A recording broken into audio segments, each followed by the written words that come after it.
You are listening to the It's Your Time podcast, and I'm your host, certified life coach Michelle Arnold Burke. In today's episode, we're discussing the freedom to rise, how changing what you think, feel, and do changes everything.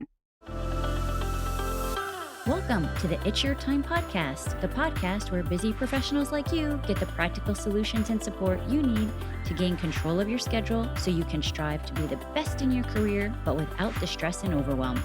If you're looking to increase your energy and decrease your stress, you are in the right place.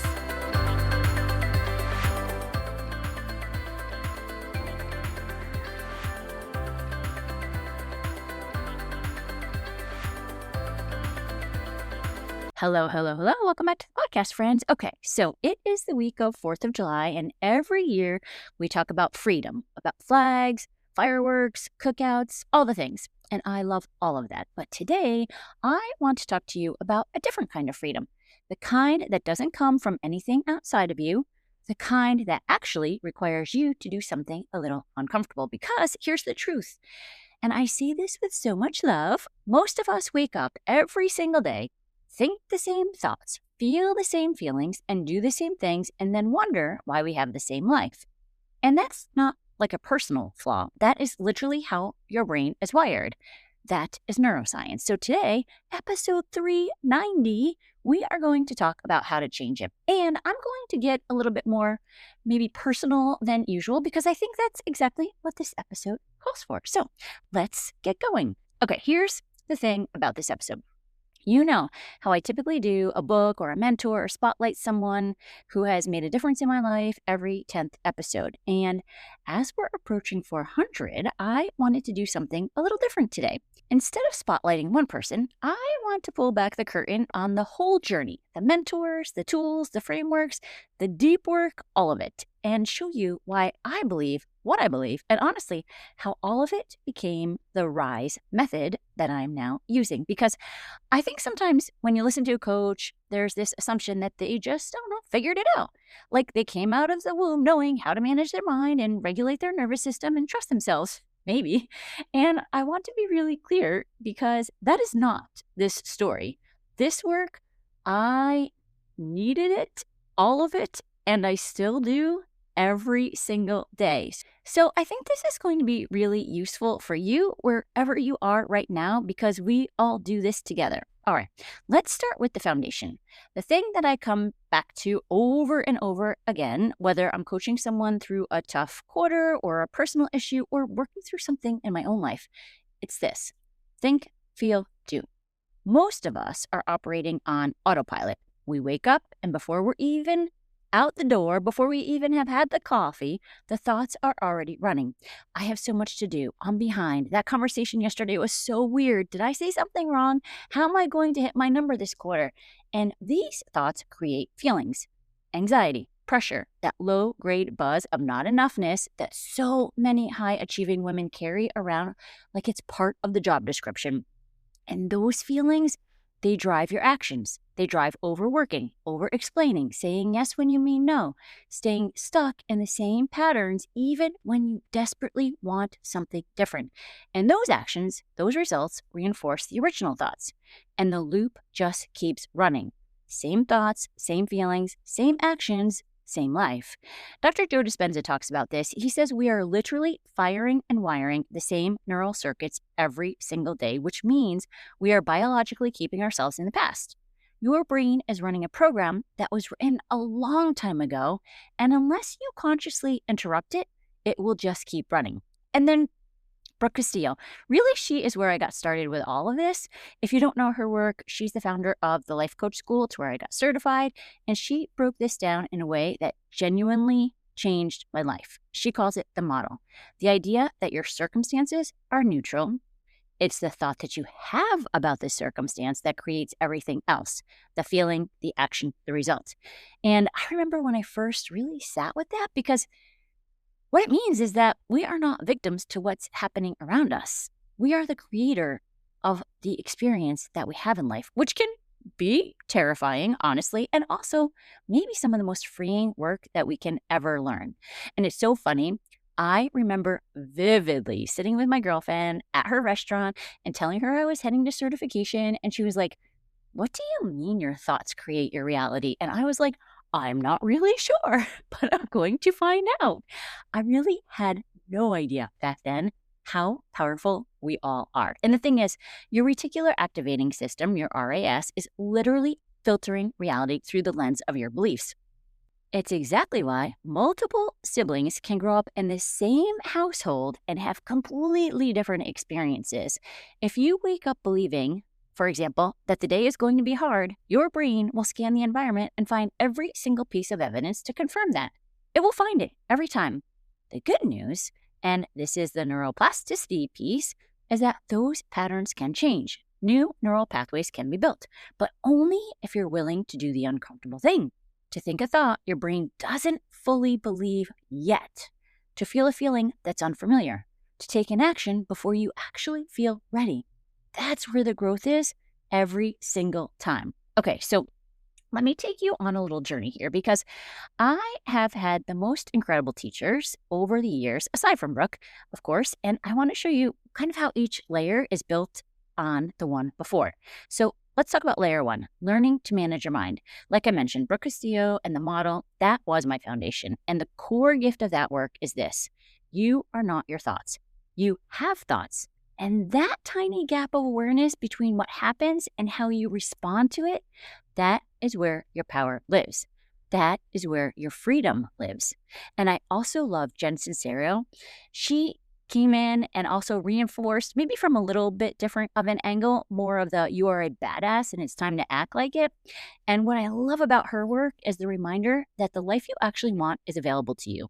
But you have to stop treating your comfort zone like it's your permanent home address. The discomfort is the point. The discomfort is the portal.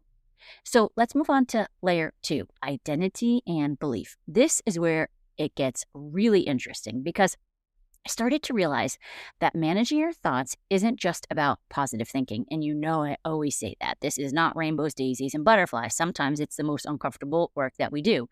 It's about you fundamentally examining who you believe you are. And Gay Hendricks introduced me to the upper limit problem. And if you haven't read The Big Leap, oh my gosh, go get it. I also did a review of his book in an earlier episode. The core idea is that we all have an internal thermostat, a set point for how much success, love, happiness, and abundance we'll allow ourselves to experience before we unconsciously do something to bring ourselves back down. We sabotage, we pick a fight, we get sick, we create a crisis, not because we want to, but because at a subconscious level, we don't believe we're allowed to have more. It's so real. And James Clear gives us the language around habits and identity that I still use constantly. And I will tell you, the review of his book, Atomic Habits, that I did really early on is still the most downloaded episode that we have. It is such a great book. The idea from Atomic Habits is that every action you take is a vote for the kind of person you want to become. That is so powerful. And the question isn't just, what do I want to achieve? It's who am I becoming through the pursuit of this? That reframe matters so much. And Benjamin Hardy also deepened this further with his idea of your future self, that the person you want to become is actually more real than your current habits and patterns. That you can be that person now in how you think and how you show up, and let your present actions catch up to that identity. Who do you need to be? Not what do you need to do? Big difference there. I also love Darren Hardy. Again, I think all of these people, I've done some sort of review or interview on the podcast at some point. His book, The Compound Effect, brought it back to kind of more of the practical stuff, the small choices, the daily disciplines, the idea that you don't get results from big dramatic moments. You get them from the tiny, consistent, often invisible choices that you make when no one is watching. Success can be boring. Success is repetition. And I think that's actually really comforting when you hear it all the right way. Small changes over time equals lasting growth. And Cathy Heller is who I'm working with now. She brings this beautiful energy. She talks about energy is everything. And she talks about aligning your work with who you actually are, that your gifts are not an accident, and you're allowed to build a life that looks like you. Oh, and I can't forget Corinne Crabtree. Literally, she did some life-changing work with me around time management, owning time, knowing that I control my calendar. And she shows what sustainable change can actually look like in a very simple, doable, no drama, no perfectionism, just keep going kind of way. I love all of them. And of course, that is not the complete list, but in honor of your time and also keeping this short, we should probably move on to layer 3, the body and the subconscious. This is where it gets a little bit woo, perhaps for some of you, but I am here for it. Dr. Joe Dispenza is where the science and the spiritual fully merged for me. And I think this is important because I know some of you listening might be skeptical of anything that feels a little too out there. So let me give you the science first. When you are stuck in fight or flight, which many of us are chronically, your prefrontal cortex, the part of your brain responsible for creativity, decision making, and strategic thinking, goes offline. You literally cannot access your best thinking when you're in survival mode. What Dispenza teaches is coherence. When your heart and your brain are in alignment, when you're in a state of elevated emotion combined with clear intention, your brain actually becomes open to rewiring. Meditation isn't soft. It is a precision tool for changing your biology. And I talk a lot about Rhonda Farr. She's been on the podcast multiple times. She is an emotions expert. She brings in the piece that our emotions don't just live in our minds. They live in our bodies. And you cannot think your way out of a pattern that you've been feeling in your body for many years. You have to work at the level of the body too, which for many of us can seem so foreign. Hand up, man. I grew up, we don't feel feelings. You just continue on and you work through it. So that has been a lot of my work. And I know a lot of you listening are from the neck up, right? Overthinkers, thinking. The body work can be such magic. And then most recently, and this is the part that I'll tell you, Mark often says, you should not tell people that.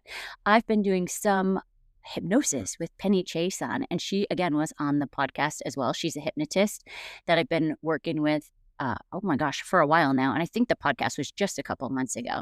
But it's like, not as if she has me up on a stage, acting like a chicken clucking. So I tell Mark, it's okay to let people know.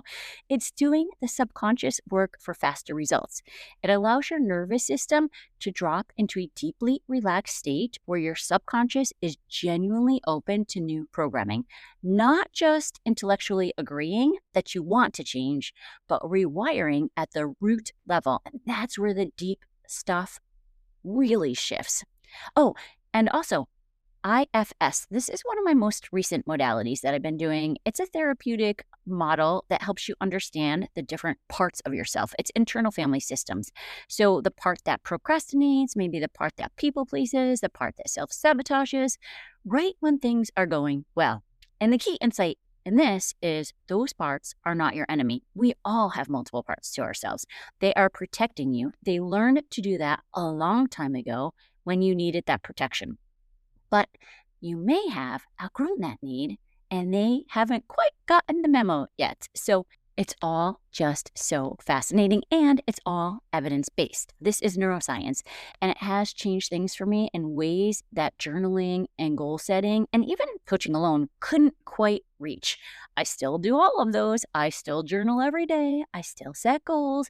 It's not like we're just sitting here eating bonbons and wishing things would change. We're doing the work, but that deep work, that is the gold. And that's why I love sharing it with you and my clients as new ways to just help you rise to new levels. And you know what I always say, take what works for you and leave what doesn't. Okay, well, let me take a little bit of a turn here and kind of bring it back to where we started because there's something that we keep coming back to here. And especially as we head into this holiday season, we celebrate freedom like it's something that happened. Like it was just declared once and now it just exists. But personal freedom, the freedom to have a different life, a different experience, a different sense of who you are, that has to be declared by you every single day. The real declaration of independence is the moment you decide that your past thoughts do not have to become your future reality, that you can think something new, feel something different, do something uncomfortable. And when I look at all of this work and all of the teachers and the mentors through the years and all of the frameworks, everything that I've learned and practiced and taught up until today, I keep seeing the same 4 ideas. And that's exactly how the RISE method came together. So, R, resilient mindset. This is the thing. You have to be willing to notice the thought, the one that's been running on a loop, and be willing to question it, to choose a different one, even when your brain pushes back, even when it feels like a lie at first. Not just positive thinking, rewiring. I, inner energy. This is the feel. Your nervous system has to be regulated enough to actually hold a new thought, a new identity, a new level. You can't build something new from a survival state.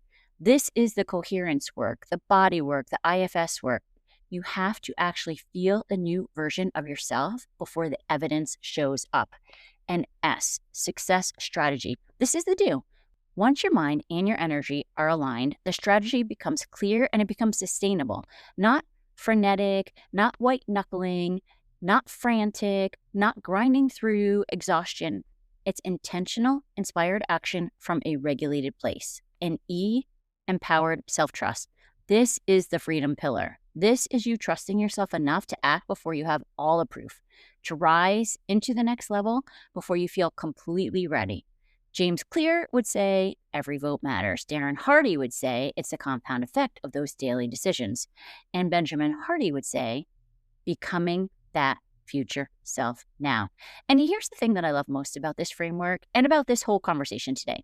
As you rise to a new level, you don't just graduate from the pillars and then never come back. You come back to each one at a deeper layer. Resilient mindset looks completely different at year 1 than it does at year 10. You're not starting over. You're spiraling up, and the lesson gets richer, the work gets deeper, and you keep going. So, what does all of this mean for you today? And I want to leave you with one question. Yeah, just one. Sometimes I give you multiple things to think about, right? What is the thought you keep thinking? The one that is creating a feeling, that is driving an action or an inaction, that is keeping you exactly where you are. You don't have to overhaul everything. You don't have to go book a hypnosis appointment tomorrow. You don't have to have it all figured out, but you do have to be willing to notice. That awareness, that tiny gap between the thought and the reaction, that is your freedom. That is your declaration of independence. The uncomfortable thing and the growing thing, they're the same thing, friends. Every mentor that I've mentioned today taught me some version of that. You cannot get to the next level by staying comfortable at the current one. The growth is on the other side of the thing that you've been avoiding. This is your invitation, not just for the 4th of July weekend, for today. I also want to give you a little bit of a heads up. The RISE Method Self-Assessment Quiz is coming. I'm working on it. It's going to help you identify which of the 4 pillars is your edge right now, where the next layer of growth is waiting for you. And I'm so excited about this one, so be sure to keep an eye out. And in the meantime, just think one new thought today. Just one. Notice what opens up.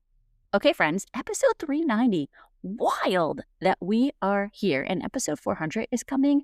I have something really special planned, and for that one, I want you to be sure to stay tuned.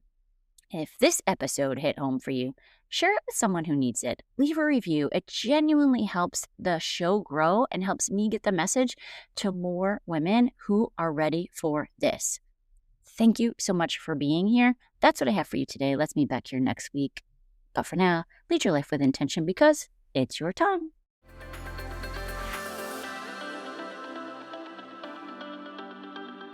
Did you know you can take this work to a deeper level with me one-on-one? Go to michelleburkecoaching.com and click on Get Started to begin.